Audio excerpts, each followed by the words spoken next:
Renovations begin on Jesus' tomb in Jerusalem. The Church of the Holy Sepulchre, site of the ancient tomb where Christians believe Jesus was buried, is undergoing renovations for the first time in more than 200 years. In 325 AD, Emperor Constantine the Great, considered the first Christian emperor of Rome, built a basilica on what was believed to be the site of Jesus' crucifixion, known as Calvary in Latin and Golgotha in Greek, and his burial. After the Muslim Caliph al-Hakim had the original structure destroyed in 1009, the Crusaders restored it in the 12th century, building the Church of the Holy Sepulchre we see today. In 1808, a fire in the church all but destroyed the edicule, the impressive structure looming above the spot where, according to Christian tradition, Jesus' body was anointed, wrapped in cloth and laid to rest before his resurrection. The repairs completed after that 19th century blaze marked the last time the Holy Sepulchre underwent any kind of restoration or renovation until now. Earlier this week,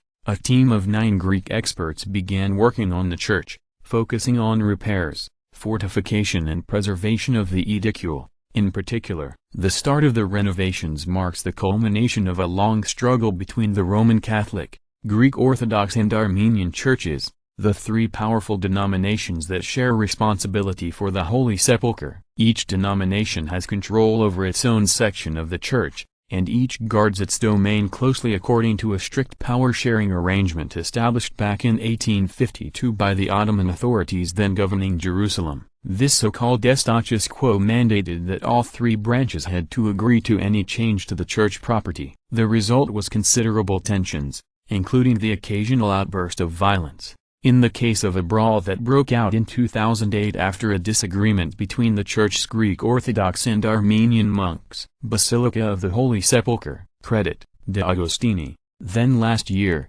the Israeli police briefly shut down the Holy Sepulchre when Israel's Antiquities Authority determined the building was unsafe. Faced with the reality that repairs were badly needed, the 3 denominations finally put aside their differences. As Reverend Samuel Igoyan, the top Armenian official at the church, told the Associated Press, "We equally decided the required renovation was necessary to be done, so we agreed upon it." The experts working on the Holy Sepulchre have previously performed similar renovations on the Acropolis and various Byzantine churches throughout the Mediterranean. Their painstaking work includes repairing the mortar between the church's marble slabs, some of which have been deformed due to centuries of exposure to water, humidity, smoke from candle use and other environmental stresses. Another task involves removing the heavy buildup of wax and carbon dioxide on the surfaces using cotton swabs dipped in soapy water. Though British authorities built an iron cage around the edicule in 1947, it has not been enough to adequately protect the structure, which the experts plan to fortify against the risk of earthquake damage. In all, the restoration work is expected to cost some €3 million, or $3.3 million.